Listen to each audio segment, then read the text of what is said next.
السلام علیکم ناظرین، آپ دیکھ رہے ہیں ایم آر نیوز اور میں ہوں راشدہ حفیظ۔ سب سے پہلے نیوز ہیڈ لائن۔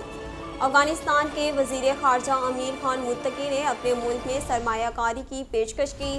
تفصیلات کے مطابق افغان وزیر خارجہ کی OIC میں شریک اسلامی ممالک کے وزیر خارجہ سے ملاقات ہوئی اور خواتین کے حقوق کے بارے میں ان کی قیادت نے ایک فرمان جاری کیا۔ افغان وزیر خارجہ امیر خان نے کہا، افغانستان میں امن ہے اور حکومت بھی مضبوط ہے۔ کراچی کے علاقے نارتھ ناظم آباد میں جمعے کی رات کو کیش وین لوٹنے کا مقدمہ نارتھ ناظم آباد تھانے میں درج کر لیا گیا۔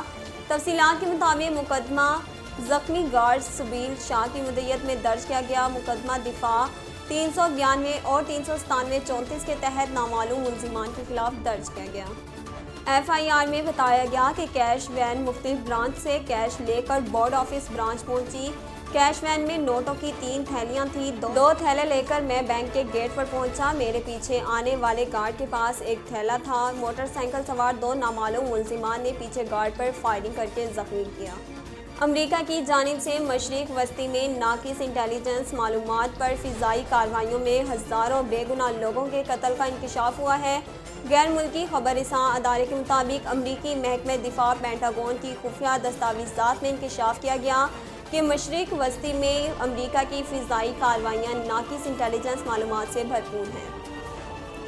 امریکی اخبار کی رپورٹ کے مطابق غلط اطلاعات کی بنیاد پر کارروائیوں میں بچہ سمیت ہزاروں عام شہری قتل کر دیے گئے، لیکن کسی بھی مقام پر ذمہ داروں کے خلاف کارروائیاں نظر نہیں آئیں۔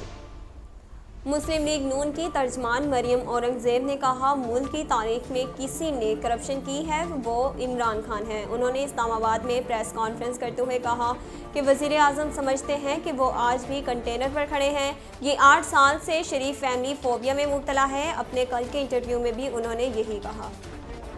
مریم اورنگزیب نے کہا، ملک میں وزراء خارجہ اور وفود آ رہے تھے اور یہ شریف فیملی پر بات کر رہے تھے۔